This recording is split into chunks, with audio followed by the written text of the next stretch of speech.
Greetings, everyone. Welcome to African Esquire Show on WCC TV. I'm your host, Tierney Cherie. Today, I'm here with a special guest. Many of you probably recognize him. He's been on this channel a number of times. You've probably seen him in other places.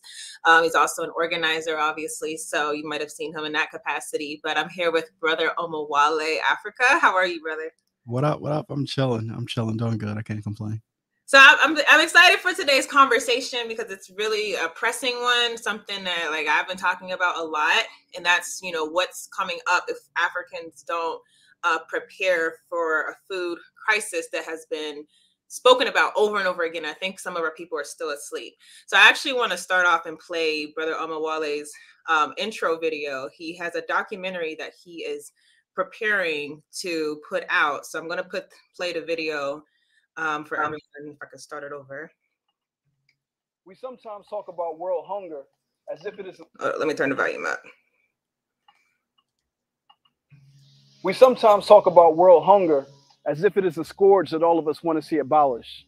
That was the first sentence in a paper titled "The Benefits of World Hunger" that was put out by the UN that has now been removed from their website.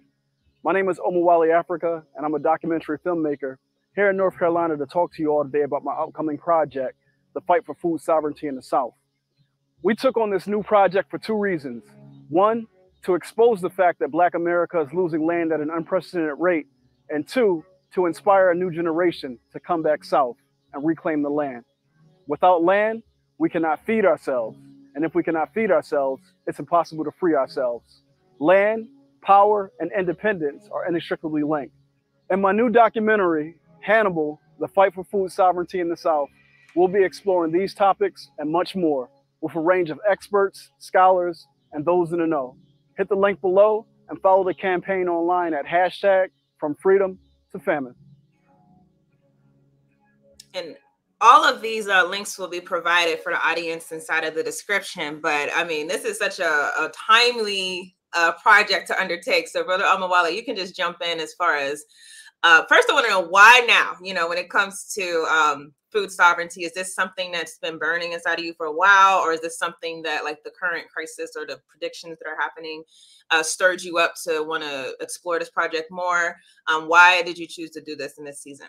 Wow. So I guess in many ways, this project was something that was burning in me for a very long time. So back in 2016, I had got introduced to Baba Hannibal Tyrus Afrika after coming across a video that Dr. Kamal Rashid had put onto his YouTube channel.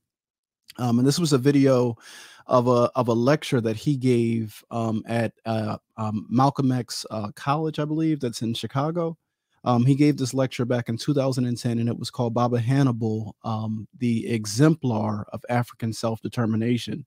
And the video really stirred something up in me because I had never heard of this elder before, never heard of this ancestor before. And I reached out to Dr. Kamal right away, yo, who is this, this Baba Hannibal?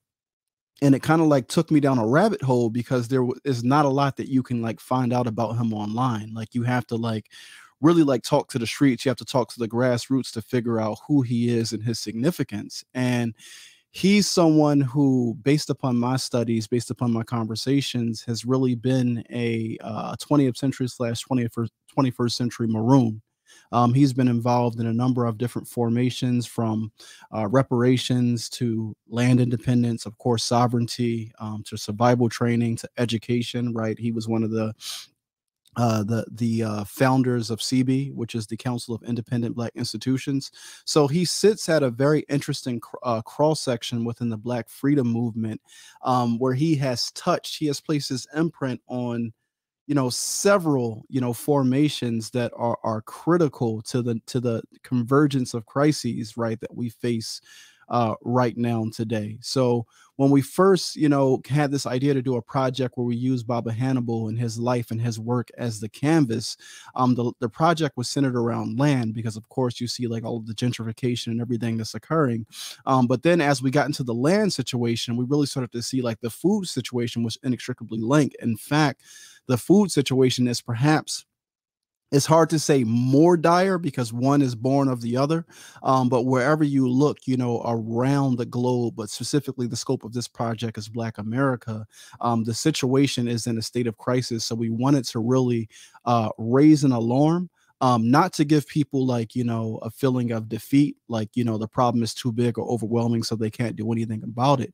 But we wanted to empower them by inviting them to learn more about the work that has already been done, and how we can essentially bring forward that particular Black print and activate it today, because the seeds have already been planted by our ancestors. And I think we're at a real critical time. That's why it's very alarming that some people don't understand the gravity of the situation. But I think we are at an in-between, that if we don't figure this out quickly, like you said, I believe there's still hope. I think that if we can collectively pull together and take land and actually take food sovereignty seriously, that there's a good opportunity for African people, not just in the US, but everywhere, to really be able to survive what's coming. But it's if we don't take this serious. I mean, that was something that we talked about this past weekend at the decolonization convention. If we don't take this serious now, then it could go from being a situation that we could survive to being one that we could basically completely be demolished. Do you agree? Yeah. Yeah, it's so very important to understand. I like the conversation that you and I just had on my channel, where you talked about, folks not understanding, the danger of global capitalism and the existential crisis that it presents. And one of the things, when you study the history of the capitalist system, breakdowns are built into it, right? So you have these booms and busts, right? Because this is not an organic system that is sustainable. This system requires new populations, new resources, new land masses for extraction and exploitation, right? And you already know, when you process something through a system, whether it's people, whether it's resources, whatever it is, when it goes through an industrial system, you get the waste, or the so-called toxic waste, and then you get whatever has been created value to sell onto the market. So when you look at how that is impacting people and impacting society, people being processed through this global capitalistic system are literally breaking down like we've never broken down before. We feel incredibly alienated, incredibly isolated, incredibly we have this maladaptive dependency on this system for our survival, right? Because we have to sell our labor into this very system that is exploiting us and dominating us, and ultimately killing the planet. So it's a very serious situation that we find ourselves in. But what's interesting is that the architects of this system historically have tried to create legislations to keep the system alive during periods of breakdown, right? So if we look back, 1929, the so-called Great Depression, well, you got the New Deal that came out of that, and you saw other breakdowns that occurred in the 20th century, and you saw legislation come out of that. But if you look at this neoliberal period that's occurred from 1970 to where we are, what the business owners and the capitalist class did was they basically corralled their power to declaw the system, so that when the next breakdown comes, there would be no legislation that would be able to be pushed through to essentially claw back some of the wealth or some of the gains from the 1% to redistribute those gains to the masses of people who are suffering. So now we're in this state, since we've entered into the 21st century, of perpetual crisis, right? You had the financial, the banking crisis in the early 2000s, right? You have the housing crisis that is still with us right now. And you have the debt crisis that is still here with us right now. And now you have the food crisis. And it was a very good article. There were two good articles that I'm going to tell your viewers they should check out, released on May 19th, 2022. The one was in The Guardian. It's called The Banks Collapsed in 2008. And our food system is about to do the same. So that's in The Guardian. And then The Economist put out an article on the same date, May 19th, 2022, Malcolm X's birthday, called The Coming Food Catastrophe, right? And I'll share the links with you so you can share them with your audience. But, when we were thinking about this doc, we had no idea that, so much energy was about to be put into like the, the global food catastrophe. Of course, everybody is now trying to blame it on like Ukraine and Russia. But the reality is, in many ways, this is once again capitalism exploiting a bad situation for profit, right? Because the global food system, the global industry, there are like a handful of players that control it all, and we're all dependent on that system to eat. What they can do in situations like this is start the price gouge. So in the global South, the food shortage and the fuel shortage is often driven by these arbitrary price increases just for an opportunity to really grab as much profit, right, during times of chaos, right? So you look at places like Panama, like Sri Lanka, like people are already like up in arms, like burning things down, like unrest is everywhere. Of course, I mean, for like the last 4 or 5 years, you had, over in France, the yellow vests, you look up in Canada with like the truckers, all of these situations that are a response to, IMF policies, World Bank policies, like these global policies that have a stronghold on global society and is really decaying the systems that we depend on. So like, we don't have a choice. Like food sovereignty isn't something like, oh, it would be nice to have. It's either like food sovereignty or slavery. It's like food sovereignty or starvation. So this isn't something like, oh yeah, it would be nice to get that. Like, it's no, you don't have a choice. It's like you need it like air at this point. Absolutely. I actually want to show people real quick just the cover of that magazine article from The Economist, because it's I feel like a lot of this has just been, very much planned, honestly. But this is like the image that they used on the front cover. And if you look closely, like it looks like grains standing away. When you look closely, it's skulls. So something interesting, like I noticed, like just from the system, like they're talking about the food crisis, but they're not talking about the gravity of it. Like they're dropping hints, like I feel like they're dropping hints like this is going to wipe out potentially a lot of people if we don't get on board with this. But they're trying to stay abstract and say, oh, this is going to lead to some devastation and things like that. And so I think it's really on us, African people, to sound the alarm. Like, no, this is not just another famine or, another dry season. Like this is something that they're actually pushing that can have genocidal effects. So yes. I want to ask you, like, there's so many ways that you can tackle this subject. How are you choosing to go about it inside of the documentary? Because it can be a huge subject, food sovereignty. So how are you going to address it? So we were having this debate, myself and my media partner, in terms of like the scope of the discussion, right? So the name of the documentary is Hannibal: The Fight for Food Sovereignty in the South. Now, those last 3 words, in the South, it was a big discussion because I was arguing like, yo, food sovereignty is such a big discussion that if we don't define the scope of where we are talking about, of course, this struggle is going to apply because it's a global struggle. So people can look at this story and draw strength and hints and insight for how to solve their own situation. But when we talk about it, I felt like it was best to talk about it in somewhat of a linear historical unfolding of our struggle right here in Black America, right? Because that's the audience who ultimately we're speaking to with this project. Of course, we called it Hannibal, right? The fight. So Hannibal, you think Hannibal Barca, but we're talking about Hannibal Tyrus Afrika, right? A warrior general from Black America who has, inspired the likes of Mama Marimba Ani, Walimu Barudi. He was eulogized in 2011 when he passed away by the Honorable Minister Louis Farrakhan. And Farrakhan went as far as to say that after the Honorable Elijah Muhammad passed away, it was Baba Hannibal Afrika who, came to him and helped him to basically find his purpose for how to basically, reintroduce the Nation of Islam. So Baba Hannibal is somebody who's been just deeply respected across like the Black freedom movement. And I think that this is a special honor to reintroduce him or to introduce him and his work to this particular generation. And mind you, we're really just using him as the canvas to tell a story that we can start in slavery and bring forward to today. Because, during periods of enslavement, we know that they use starvation as a tool of control.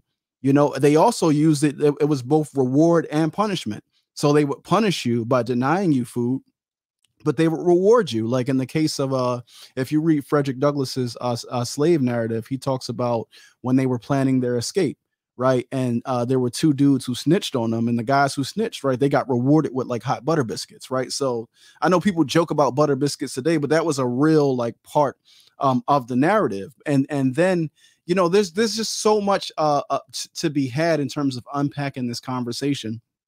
Another good stat that we kind of like unearthed, right, that some a scholar had put out a book back in 2012 talking about the hidden legacy of emancipation. And one thing that we did not know was that during Reconstruction, right, the period of 1862 to 1870, we lost damn near 25% of our emancipated ancestors died due to starvation and illness, right? So that's a part of our freedom story that we don't get told, right? And then even more important to that, you know, when we talk about like the timeline, I tell people, well, the perfect place for us to start this timeline is January 12th, 1865, because that's when you had 20 black preachers in Savannah, Georgia, who met with General William T. Sherman following the Civil War, and General William T. Sherman asked them a series of questions. There were 12 questions in total, but question 3 and 4 were the most important. Question 3, he asked them, like, how do y'all plan to live, and how can the government assist y'all in maintaining y'all freedom? And he said, well, listen, we need land. If we have land, you know, we can work the land. Our women, our children, and our elders, we can all work to collectively as a community to maintain ourselves. And our able-bodied men, you know, we can make them of service to the government by like they can join the military or whatever, right? So that was question 3. Then question 4, he asked them, well, in which way do y'all want to live? Do y'all want to live scattered among the whites or in colonies by yourself, meaning like separate communities, right? And all of them, all but one, said that they wanted to live like separate. So this is an important part of our history, because 3 weeks after that, we know we get field order number 15, known as like 40 acres and a mule, right? So from there to where we are today, there's been this struggle, this fight for both land and our ability to feed ourselves off the land that has just been like untold. And I'll just add one more point, and I'm sorry for over talking here, but the last point I'll add is that in the 55-year period from emancipation to 1920, Black Americans had acquired nearly, I believe it was 16 million acres of land, right? So in 1920, we had land in proportion to our population. So we had 14% of the land, right? The land acreage in the United States, the formable land, the agricultural, I'm messing up the word here, but the formable land, right? We had roughly 14% of that. So this is in 1920. From 1920 to 2017, we went from 14% to a half of 1%, right? So we are in such a dire situation, and that land theft, that happened with the assistance of the US government.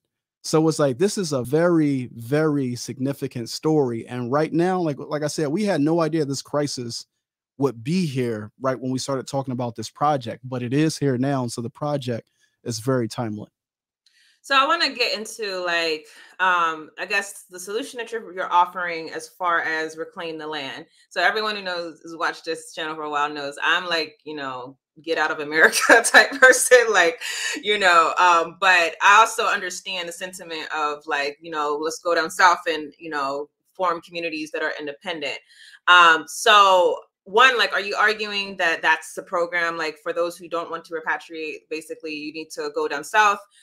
Could those things be achieved up north possibly? Like, what is it about the South that makes, you know, things more opportune for actual food sovereignty? Yeah. So I feel you on the perspective. Like a lot of our brothers and sisters talk about like repatriation. So like historically, we've always pursued one of 4 political strategies, right? As Black people in the United States, either immigration, meaning you migrate to somewhere, you know, within the diaspora. Like we know folks like Martin Delaney were talking about like going to Central America, also talking about like going to Haiti. So that was always a solution.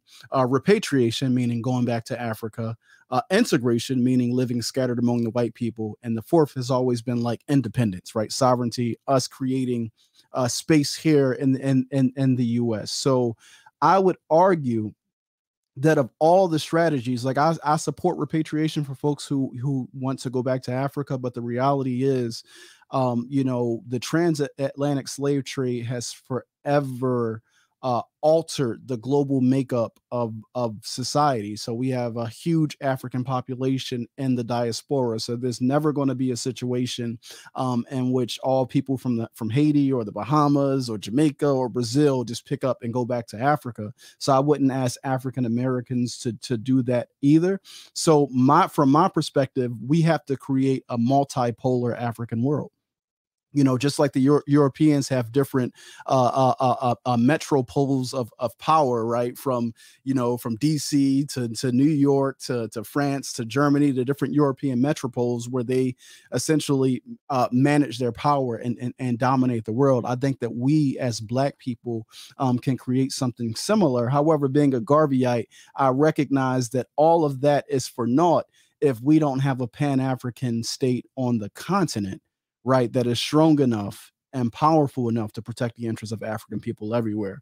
But that being said, wherever African people find themselves, we have to be organized to protect our political, cultural, and economic interests. So those of us here in the United States, the South has always been our best hope strategically. You understand what I'm saying? And like, you know, Booker T. Washington like gets a very like bad rap from, and I understand why he gets the bad rap that he gets, but he was on the money in terms of where we needed to so-called cast down your buckets where you are. Like in the South was on the land there, on our you know, ancestral land where our ancestors worked, were enslaved for many generations, right? This is where we have the numbers on our side. This is where we have probably some of the most formidable land within the U.S. Like we had all of the political and economic advantages on our side in this geographic location. Going to the north to these urban centers, it was because, you know, industrialization. So people were coming north for factory jobs, but of course there was also famine in the South that some people were running from because of the structural systems that create the realities that we as Black people have to deal with within the system of racism, white supremacy. However, that being said, I feel like when we are organized, right, when we are strongly organized and clear as to what we have to do for ourselves, we have always been able to do well within the South, right?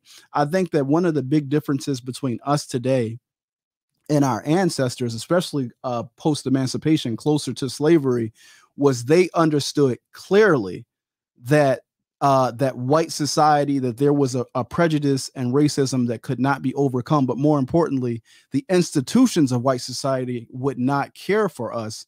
So therefore, we understood that we had to create our own institutions and organizations to do and provide the things for us that larger society wouldn't provide. I think post-integration, all of those institutions that we had, whether it was the Black church, the Black press, the Black fraternal organizations, the Black racial uplift organizations, all were disintegrated post-integration for a seat at, you know, on the Democratic Party plantation. So essentially, most of the organizations within the Black community became an auxiliary group of the Democratic Party. You know what I mean? So our community is basically managed, you know, by that particular situation. And it's what's created, you know, like I say, this maladaptive dependence, you know, that we kind of like find ourselves in. So if we want to talk like real liberation, like there's been, you you have the Republic of New Africa, you have, you know, in the early 2000s, NAPO, the New African People's Organization, they created something called the Jackson Kush Plan, right, which was an idea for creating dual power in the South, right? So meaning creating legislative power, but also independent people power and having different forms of indigenous-based local government. So there's all types of formations that have been developed, but by and large, Black people have not been willing to walk away from, you know, electoral politics, from Democratic Party politics, from the hope of something better by being loyal to the status quo.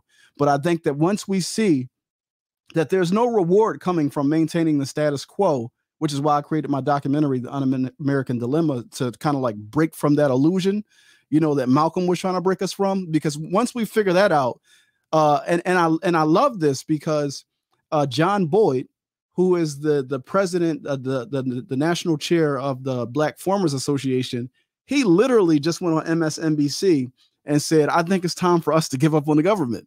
Like, hearing him say that lets me know that, okay, people are waking up, because once you reach that conclusion, that's not a sit on your hands conclusion. That's a, okay, now I have to like get real.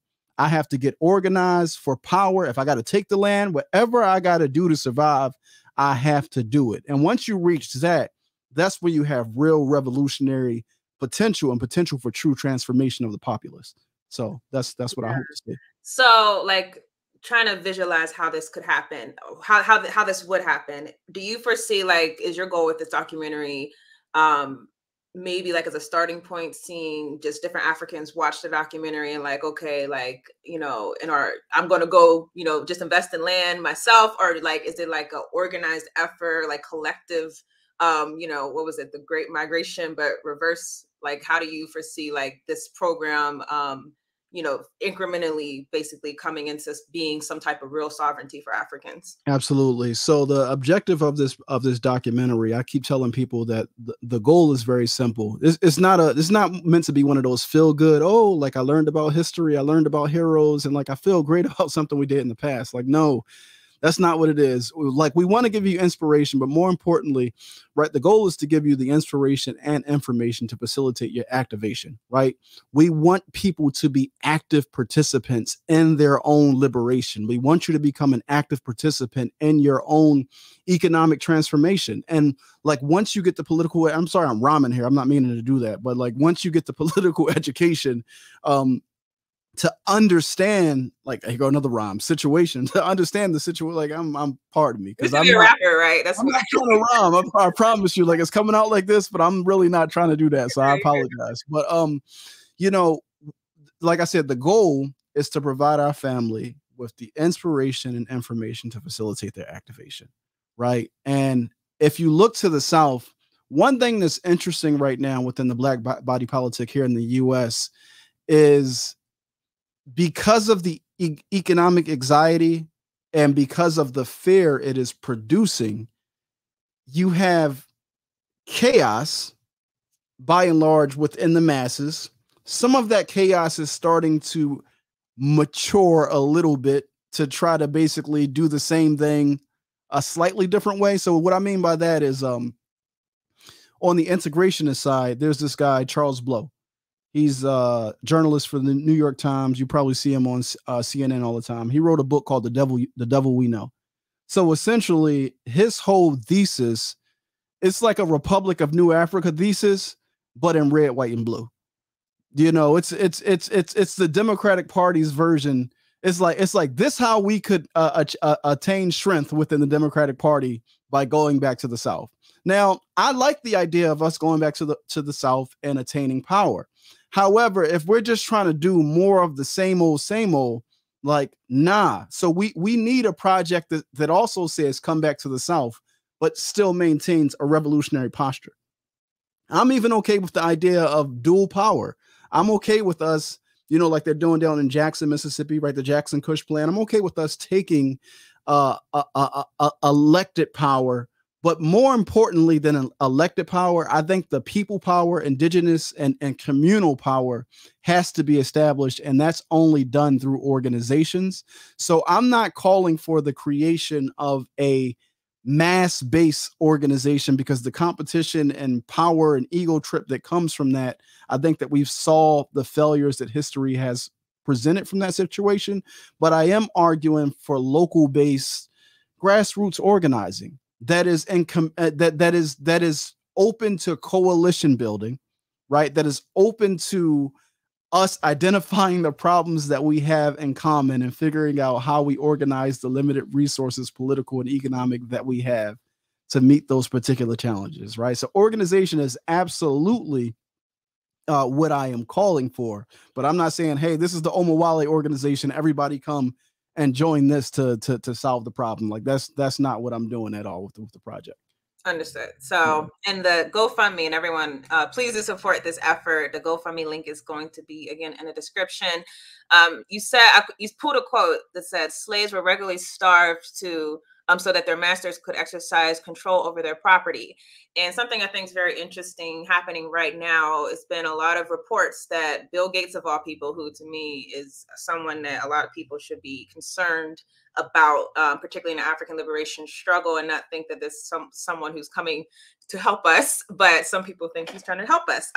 He's been buying up a lot of farmland in America. I just saw July 5th, it was reported he won approval to buy a potato farm in Dakota.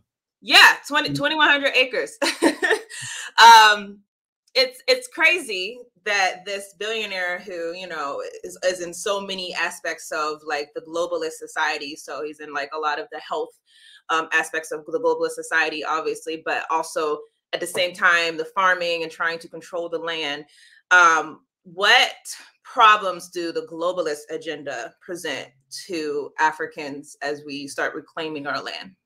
So they're severe because independent people and sovereignty comes in direct conflict with the globalist agenda. And it's unfortunate that you can't even have this conversation today without people like essentially putting you in the conspiracy like wheelhouse. But like globalism is a real paradigm, and what they are looking to create, from my perspective, very much looks like a eco-friendly slavery. You know what I mean? Like they use these codes, sustainable and organic, like they have excellent marketing and PR for what they are trying to bring about. But ultimately what they're trying to bring about is complete control over your life and all of the life-sustaining institutions that you depend on. And with that control, they are trying to engineer the behavior of society to achieve certain goals. One of their biggest goals that they're unshy about talking about is in order for the resources on the planet to be maldistributed in the fashion that they are, meaning 1% of the people controlling 99% of the resources, then it requires a mass decrease in the other 99% of the population in order for that 1% to remain comfortable. Because that 99% it creates situations for unrest, right? When like, you know, you got all these economic tremors and fuel and food and fertilizer, like the 3Fs, it creates a situation where the 1% become very insecure because they've hoarded all the wealth. So now they're building these huge private militaries, right? They puppeteer the so-called liberal governments, right? Because corporations basically control the governments, and we know the 1%, the ownership class, control the corporation. So it's like they have layers in between that protect them. So we, the people of the planet, our interests for survival is in direct opposition to their interests. And right now it's asymmetrical power because they are organized. They have militaries, they have mercenaries, they have hired militias because they control both sides of the table. So we continue to try to operate as individuals when the only way to meet this challenge is in an organized front. I mean, I don't know if you're into like the sci-fi and dystopian, but like the greatest analogy is that of if you watch like Star Wars, where you got like the Empire and the Rebels, right? The Empire represents the 1%. They're consuming all the resources. They're colonizing planets, right? And the rebels represent the people who want to maintain closeness with the earth, who value the earth, who value the environment, who want to live in a truly sustainable way that is not profit driven.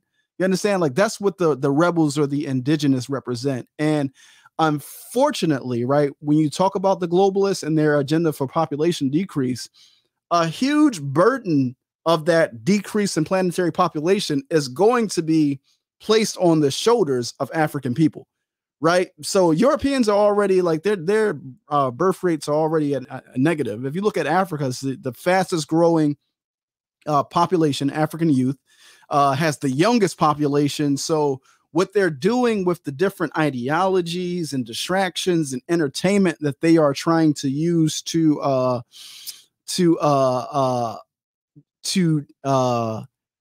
modify the neural architecture of Black people to basically turn off that survival instinct and make us essentially menticidal. They are doing it at mass scale, and all these tools of social media and mass media today and communications help them to do it in a way that they've never been able to do it before. Like, they literally have technology. They've got it to the point where they can, hack your biology, your sociology, and you'll be just marching to their tune of marching you off the planet. So we are in direct opposition with the globalists. Yeah, and I could talk about Bill Gates all day, because there's just so much when it comes to him. Like you said, the depopulation, the theory that they've been saying over and over again, different globalist entities, that Africans are too many of us, even though the land that we come from is obviously able to feed all of us if we become properly organized. But that's definitely, I agree, it's going to be a huge problem that we can't ignore, and we can't just like write people off as conspiracy theorists. The other thing we have to keep in mind is that these people control the media, and if you control CNN and MSNBC, you're the one giving donations to them, then of course, like, anytime that someone has a legitimate criticism of you, you're going to be silenced, So I think people have to remember, like, don't think because someone points out Bill Gates, that doesn't necessarily mean that they're right wing. That's the way that. Well, let me give you some fun information. On my birthday, January 25th, 2022, there was a study put out by Grow Intelligence. It's called U.S. Potato Production Decline Deepens Global Supply Shortage, right? So at the beginning of 2022, they were talking about this global shortage in potatoes. And then all of a sudden, you get Bill Gates buying a $13.5 million potato farm, right? And the people there were like, they were trying to stop him from getting it. But of course, they controlled the situation, so they ended up getting it. Another good piece of information, the UN, another globalist instrument. About 2 weeks ago, there was an article that was circulating widely on Twitter that was posted in the UN Chronicle back in 2009. The name of the article was The Benefits of World Hunger. Since that article went viral on Twitter, the UN scraped it from their website. So the only place you can get access to the article now is on InfoWars. There's a few other people who snatched it down, but it was called The Benefits of World Hunger. So that's why in the video you played at the beginning, I started off with a quote from that article. It said, "We sometimes talk about world hunger as if it is a scourge that should be abolished." Right. That's the first sentence in the article where they're talking about the benefits of world hunger. I got to read that article now. That's crazy. I got it. Okay, thanks. So you're going to send it to me. Last question I have, and then you could close out with any other information you want to give the people. In your studies, obviously, you're going to be talking about a lot of historical figures, a lot of people who paved the way for us. Are there any current people that you came across who are right now doing something like that we can look to as like a current inspiration in reclaiming the land? Yes, there's a huge food sovereignty movement. Nothing on mass acreage, but like, for an example, like urban guerrilla farming is really, really big, like across, within the hood, to be real. People are basically going and claiming land. They're not buying it, and they're just setting up shop and plant. So they're locking themselves in this conflict with the local, municipalities who basically are doing the bidding of the developer class. And what's unfortunate is we got a lot of Black culture vultures. Right. So you got a lot of Black politicians who are becoming the face of the developer class, being put into position to protect them. And they're using PR to kind of pitch this as if it's something that is good for Black people. But within the documentary, we're going to cover the movement of guerrilla urban growers, people who are snatching up land, snatching up plots, and growing food for their local community. We're going to cover that, but also we're going to cover the counter movement to that, because just like when the Panthers started their food program in order to counter that in its revolutionary posture, the government had to create something. Right now, the non-for-profit sector is now coming in and dumping free produce onto the hood. And it's like, that's not sustainable, right? And they're only doing that to counter this revolutionary action where people were snatching up lots and plots of land and growing on it. So now you got the non-for-profits coming in, and of course they're using black people. So, you know, you feel good handing out food to the hood, but it's coming from a poison tree. It is non-for-profits are now doing this to control. Whenever they fund you to either control the movement, to kill the movement, or to redirect the movement, right? So now we got to be careful, because what they'll try to do is they'll try to shift the conversation from food sovereignty to food security. And it's like, no, that's not the conversation. Food security is not sustainable for us. Food security still keeps us 100% dependent on the global food industry, which is collapsing. We need to be talking about food sovereignty. And the reason why they don't want you talking about food sovereignty, because there's no food sovereignty without land sovereignty, right? So the two are inextricably linked. And once people make that connection, it's like, oh, like, I can't survive on this planet if I'm not free. Anything else is slavery. Then you can inspire people to stand up, to fight, and to do something. And that's what good propaganda is meant to do. And this is what this is. It is a propaganda effort. I'm telling you up front, it's a propaganda effort. We're giving this to you to inspire you to be activated and to participate in your own freedom. That's why I cringe when I hear Africans use words like food desert. Like, okay, we get it, like what you're trying to say. But one, from my observation, that's a term that really came from the white liberal establishment. And two, the issue is not just that we need a Whole Foods in the hood, like we need things that we control. So you're trying to basically supplant the food sovereignty issue by just saying, oh, well, as long as we have access to fresh food. No, there's a bigger problem here. We're dependent on them to be the ones that's going to give it to us. And I also just to piggyback off what you're saying, I was doing a lot of research on like food cooperatives that do exist. And of course, when you're on the internet, you're not going to find as much as, is out there, because obviously, Google will tell you which ones they want you to see. But like a lot of the ones that I did find, even, with African people as a face, we rely on grants from a lot of these foundations, mm-hmm. People who have adverse agendas to us. And so that's another danger, I think, of like the food sovereignty movement is, getting comfortable with applying for a grant, to basically do something. But you should know these people, they're never going to fund your sovereignty. Like they have a direct opposition to that, to that sovereignty. So I think that's another big issue too. Yeah. Yeah. You got anything else to say? Or no, you right on point. You are you right on point. Like this particular project really does excite me, because like I said, we couldn't have known when we started to have conversations about potentially doing it that this the reverse sanctions would hit. Essentially, Biden sanctioned Russia, and the sanctions on Russia are being borne by everybody but Russia.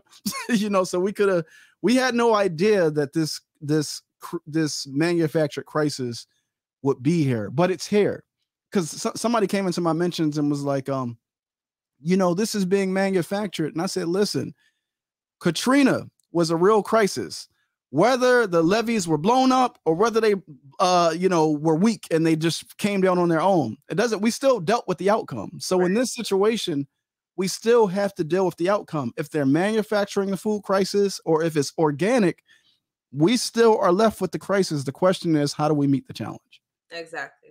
So thank you so much, Brother Omowale. Anything else you want to tell the people before you close out? Please go support. We have 9 days left in the crowdfund. You can go right to our Indiegogo. It's linked in the description. The beauty of a crowdfund is nobody has to give a lot. When a lot of people give a little, it helps us to achieve the goal, right? If you want to give a lot, you can give a lot. There's various different perks, that you can, claim on the Indiegogo site. The highest perk you can claim is $5,000 if you want to contribute. And for that, you get a dinner with me, a private dinner with the director. So that's the highest perk. And the lowest perk, I think, is $19. But you can contribute anything. You can go to Indiegogo and give $2, $3, $4. When a lot of people give a little, how they say, many hands makes the load lighter. That's an African proverb, right? So let's all pitch in. And Sister Tyranny, I appreciate you and your audience for the platform. Thank you. So wait, so you're going to fly like anywhere where someone donates? If you get $5,000, I will come to your city and we will That's have a private dinner, and we can talk about whatever. Awesome. That's a good one. So thanks so much, Brother Omowale. And again, everyone, please support. This is a big one. This is a really dire time. We've talked about this a number of times on this channel. This is something that we can't slack on. So I'm really grateful that you're doing this. I'm really looking forward to it. I'm definitely going to go over and support. And I hope I got one last question. Yeah, go ahead. What can we do to get you in a documentary? Like if we want to interview you as a special guest, expert, could we get Sister Charity in the documentary? Of course. I'd be honored. All right, thanks. I'll look forward to that email or text. So thanks everyone for watching. I will see you all in the next video. All right, peace.